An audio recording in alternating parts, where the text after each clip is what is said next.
무주택자들, 1주택자들이 지금 패닉바잉 시기에 가장 위험한 선택들을 많이 하고 있죠. 그 부분에 대해서 이야기 나눠봅시다. 이생진망, 이번 생일 집 사긴 망했다. 제가 계속 이야기하는데 이런 시기에 생계 걱정할 정도로 영끌해서 집 사면 망한다예요. 4050 세대 무주택자 대책은 빠졌다. 청년 챙겨주면 청년 챙겨준다고 지읒 니을, 내 집 마련 기회 높아졌지만 이쪽 안 챙기면은 또 가점 안 돼서 못 받는다고 지읒 니을, 뭐 어떡하라고요 그럼. 이쪽은 지금 경험이 적고 모은 돈도 적고 가점도 낮아서 어쩔 수 없이 기회를 주는 거잖아요. 특히 신혼부부 같은 경우는 국가의 미래죠. 우리나라의 가장 큰 문제는 뭐다? 출산율을 올리기 위해서 여러 가지 정책을 쓰고 있다. 그러기 위해서는 첫 번째는 거주와 시간 두 가지가 확보가 돼야 되는데, 거주를 하기 위해서 부동산을 낮춰야 하는 거고, 육아 시간을 확보해주기 위해서 주 52시간제 이런 거 추진하는 거잖아요. 핵심은 그거다. 출산율 무너지게 되면은 국가 경제 무너지는 건 금방이다. 근데 대통령이 진짜 미치지 않는 이상은 나라 말아먹으려고 하면서 자기 지지도만 생각해서 정책을 쓴다? 그런 건 문제가 있죠. 그래도 나라를 망치지 않을 정도 해야 되는데 출산율이 이미 위험 수준이다. 이번 정부에서 추진하는 정책들이 뭐다? 출산율 장려하는 거. 이게 장기적인 문제가 될 수 있기 때문이죠. 그런데 계속 유혹하죠. 유동성, 저금리에 불붙은 집값. 불붙어서 곧 타버린다. 수요만 조이다. 그런데 710 정책에서 핵심은 공급이에요. 공급. 종부세 강화. 이게 수요 되는 것 같아요? 이거 공급이에요. 다주택자. 공급 정책이에요.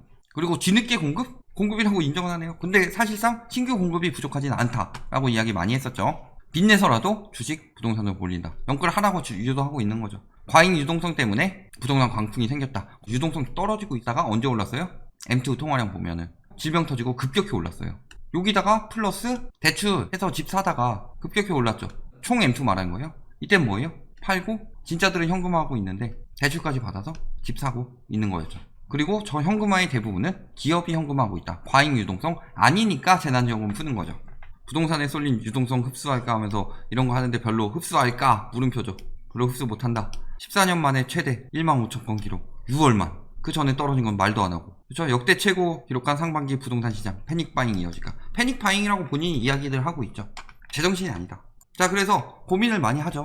선택지, 아파트 분양. 제가 분상제 적용 이후 사라고 그랬죠. 해당 지역은 분상제 일괄 적용 시작됐다. 29일부터 시작되니까 지금 분양 받아야 되겠다. 강남 지금 빨리 분양 받아야지 했다가 큰 코 다칩니다. 28일까지 입주자 모집 공고를 신청한 재건축 재개발 조합이기 때문에 7월 28일날 공고 신청하고 분양을 8월 10일날 하게 되면은 얘는 분상제 걸리지 않은 애예요. 분양가상한제 미적용 단지를 적용 단지로 착각하고서 괜히 분양 받았다가 크게 손해볼 수 있죠. 조심하셔야 돼요. 분양가상한제 적용되는 단지들, 공공택지나 민간에서 확실히 적용되는 단지들로 가시고, 적용 지역이 아닌 지역들 같은 경우는 분양가상한제의 여파가 퍼져나올 때까지 조금 더 기다리셔야 된다. 그동안에 보고 계세요. 집값 떨어진 거 올 말부터 내년 초까지. 자, 그럼 매매로 갈까요? 21년 1월 1일부터 법인 양도시 추가세율 20%로 인상한다. 장기 임대에 등록하는 주택에도 추가세율 적용한다. 그러니까 매물 나오겠죠. 올해 말에. 왜? 내년부터 수익이 주니까. 더 오른다고 생각해봅시다. 5억에 사서 올해까지 10억이 됐다. 그리고 내년에는 10억 5천으로 갑시다. 라고 생각을 해봤을 때 올해 10억이면은 5억이죠. 여기서 10%면은 5천만 원이 더 붙는 거죠. 기본 세율에다가. 그런데 10억 5천이면은 5억 5천이죠. 20%가 붙으면 어떻게 돼요? 1억에다가 20%니까 1억 1천이죠.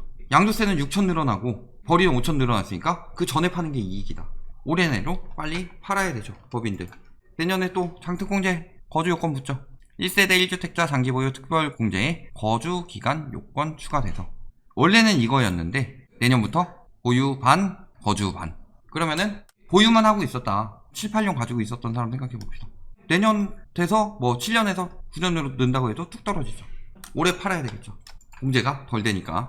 올해 말에 이렇게 매물 나오니까 매매 기다리라고 하는 거죠. 내년 초에 더 나오겠죠. 5월 전까지. 그리고 그때 하락세가 나오고 나서 투기 수요들은 싹 감소하겠죠. 양도세가 강화되니까. 내년 6월 이후부터는 투기 수요들이 양도세 75%까지 내는데 누가 들어가요? 그러면 매매 지금 사야 돼요. 투기 수요들 빠지게 되면은 거품 같이 빠지는 거예요. 버티는 거 한계가 있죠. 지금 경매를 받아야 되냐? 지금 막 경매 받을 것처럼 낙찰가율로 올라간다 이런 이야기 하고 있는데 경매도 기다리면 많이 나와요. 대출 연체율이 줄었습니다. 경매 나올 확률 줄었겠는데요. 그 대신에 대출이 늘었으니까. 대출이 늘었다는 건 뭐 1개월부터 연체할 사람들한테 더 빌려주진 않죠. 안 할 사람들한테 빌려주는 거죠. 그래서 이만큼이나 갑자기 급증했다. 그러니까 연체율이 전체적으로 줄어 보이는 거죠. 예를 들어서 50명 중에서 5명이 연체하다가 엄청 늘어가지고 70명 중에서 6명이 연체가 됐어요. 그러면 연체율은 줄었지만 실질적으로 위험도는 더 커진 거죠. 은행 가계대출 증가액 추이. 2, 3월에 질병 때문에 미친듯이 늘었죠. 그리고 6월에 5%는 주담대로 엄청나게 늘었죠. 그 다음에 3.1%는 신용대출로. 요것도 영끌이 많다. 거기다가 재난지원금 끝나고 위기가 온 자영업자들. 어떤 일이든 간에 지금 미친 듯한 가계대출을 보이고 있는 상황에서 8.1조나 6월에 더 늘었다. 위험신호죠. 위험신호. 늘 때가 사야 되는 신호가 아니죠. 대출의 위험성을 결국에 버틸 수 있는 수익이 안 나오게 되면, 아까 이야기했죠? 2억 오른 거는 팔아야 돈 되는 거고 1,400만원 보유세 더 나오는 거는 지금 당장 나오기 때문에 그걸 못 갚으면 공매가 나가게 되죠. 그걸 갚고서 다른 데서 이자를 못 갚게 되면 경매가 나가게 되죠. 지금은 대출까지 끌어다가 집을 산다. 갭 투기는 어떨까요? 전세금 반환 사고 늘어나고 있죠. 근데 전세금 반환 사고가 이때는 보증보험을 가입을 안 했고 지금은 보증보험 가입이 늘어났으니까 이런 거 아니냐. 보증보험 가입이 늘어난 게 핵심이에요. 예를 들어서 8억 살다가 나가려고 그랬어요. 집주인이 돈을 안 준대요. 그러면 어떻게 해야 되냐. 여기다가 전입신고랑 확정일자 그 대항력을 잃지 않기 위해서 임차권 등기 명령을 신청해 놓고 집을 비워서 경매를 신청하든 돈 달라고 신청을 하든 이런 식으로 굉장히 복잡한 절차가 있기 때문에 아예 그냥 안 나가고 포기하든가, 임차권 등기명령 신청하고 나가려고 해도 돈 받을 때까지 한참 걸리는데 그동안에 막 월세방 좁은데 전전하기 힘드니까 못하는 경우도 많다. 그런데 보증보험 가입이 늘어났다는 건 뭐예요? 나가고서 1개월 있으면 돈 돌려받죠. 1개월 정도 친척집에 가서 산다든가 돈 돌려받고서 들어가면 되죠. 이 집주인은 법을 잘 모르는 세입자가 아니라 누구랑 싸워야 돼요? 주택도시보증공사. 얘들 기한 내에 안 갚으면 얄짤없죠. 바로 경매 넘겨버립니다. 당연히 경매 늘어날 수밖에 없는 상황이죠. 이제 또 이야기하죠. 아파트 죽었으니까 오피스텔 가자. 지금 취득 후 아파트 구입 시 주택수 포함하고 뭐 취득세율 높아지고 이런 거 주거용 오피스텔 항상 생각해야 되죠. 특히 아파텔이라고 부르는 거 아파트 아니에요. 취득세도 높고. 거기다가 추가로 오피스텔 살만하냐? 왜 지금 사요? 임대 수익률도 쭉 떨어지는데 왜 지금 사요? 임대 수익률 떨어진다는 거는 거주로 사는 사람이 아니라 투기로 사는 사람들도 점점 더 위험해진다는 얘기죠. 그리고 입주는 계속 늘어나고 있다. 오피스텔은 신축이 들어오면은 구축은 굉장히 좋은 입지가 아닌 이상은 매면 많이 받죠. 관리비도 많이 들어가죠. 공실 나더라도. 자, 그 다음에 다세대 연립. 빌라로 가느냐? 저희 빌라 영상 굉장히 많이 올렸어요. 신축 빌라 같은 경우는 어때요? 분양가 거품 있고 이거 만약 빌라 사시는 분들 팁을 하나 드리자면 깎을 수 있어요. 깎아달라고 하면은 여기서 까줄 거예요. 아마 황금성 엄청 떨어지죠. 늘 이야기하지만 빌라 황금성 굉장히 떨어진다. 되면 될수록 더더욱 떨어지죠. 거기다가 바지 사장 얘기 많이 했죠. 전세보증금 뭐 사기하고 이거 경매 매물 굉장히 많이 나올 수밖에 없죠. 빌라 특히 조심해야 되는 거 근린 빌라, 요거는 임차도 조심하셔야 돼요. 이런 데는 뭐 전세보증보험은 당연히 안 되고 그 다음에 근생이라서 생활시설 같은 거 빼라 그래요. 싱크대 이런 거. 구옥도 마찬가지다. 신축도 안 팔리는데 구옥이 잘 팔리느냐. 빌라 같은 경우 진짜 저렴하게 팔지 않는 이상은 잘 안 팔린다는 거죠. 안 팔리는 이유는 등기부 확인도 어렵고 시세 확인도 어렵죠. 그래서 보통 시세를 뭘로 측정해요? 신축 같은 경우는 인근에 새롭게 분양되는 신축 빌라 가격으로 측정을 하는데, 그럼 집값은 오르는 것처럼 보이지만 그 신축 들어가지 누가 쓰고서 약간 오래된 것보다. 구옥 빌라 같은 경우는 진짜 시거주 하실 분들 넓은 평수 사가지고 리모델링 하셔서 살 생각 하지 않는 이상은 필요 없고, 집값 떨어지게 되면 빌라값도 같이 떨어지기 때문에 기다리시는 게 더 좋다. 그럼 단독주택 사기 힘들긴 한데 고려한다고 하더라도 보유세 껑충 뛰죠. 공시가격 상승은 단독주택이 아파트보다 높습니다. 그동안 낮았으니까. 단독주택이 시세 측정 안 된다고 해가지고 공시가격 현실화율이 50%대로 낮았다. 그거 70%까지 끌어올리고 있는 중이죠. 계속 더 빨리 올라갈 것이다.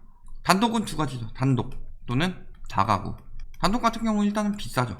여유 되신 분들은 생각해 볼 수도 있겠는데 그 정도 되면 고가 아파트 들어가는 게 시설상으로 더 낫죠. 아예 은퇴해가지고 단독 살고 싶으신 분들은 아니면. 다가구 같은 경우는 어때요? 다가구는 영상 보세요. 저희 일단은 수익률도 안 나오고, 그렇다고 해서 재건축하게 되면은 용적률이 굉장히 줄어든다. 따라서 집이 줄어들 수밖에 없고, 그거 원룸으로 쪼개서 놓는 경우도 있다고 하지만 그것도 쉽지 않죠. 인테리어비 꽤 많이 들어간다. 그럴 때는. 그러니까 큰 돈 가지고 있어야 되죠. 무주택 1주택이 노려볼 만한 것도 아니고, 사실은 노후가 1주택에서 이사하면서 그쪽 생각해 보실 수 있는데 지금은 조금 보류해 두시는 게 좋죠. 대출이 계속 늘어나고 있죠. 생계자금 겹쳐서 2달째 급증하고 있다. 신용대출도. 신용대출은 특히 뭐 주담대 풍선 효과로 신용대출 나왔다는 거. 주담대가 안 나와서 간 거죠. 아무리 저금리라도 금리가 높다. 금리가 높으면 어떻게 돼요? 충격에 약하죠. 생계자금 혹은 영끌 이런 쪽 같은 경우는 거의 진짜 빠듯하게 살고 있을 거예요. 이자가 한 150만원 나간다. 근데 내가 버는 돈이 한 250 정도로 한 100만원 정도 쓰고서 이자 150 정도는 감당할 수 있겠지라고 했는데 잘린다든가. 맞벌이 한 400 정도 하고 있었는데 나가는 돈이 거의 빠듯하게 쓰고 있었다. 그런데 맞벌이에서 한 명이 잘려서 250이 됐다든가. 이런 식으로 경제 위기 상황에서는 충격이 약하다. 그런데 무리해서 하는 거 진짜 미친 짓이죠. 어느 정도 충분히 저축할 수 있고 현금 확보할 수 있을 정도가 돼야지 연끌도 하는 거예요. 그렇게까지 연끌하면은 금방 무너져서 내가 이 집값이 올랐다는 걸 느끼기 전에 경매가 나올 가능성이 더 높아진다는 거죠. 대출 많이 해준다 P2P 이런 데는 지금 미쳤죠. 연체 이런 거는 쳐다보지도 말고 하지도 말아라.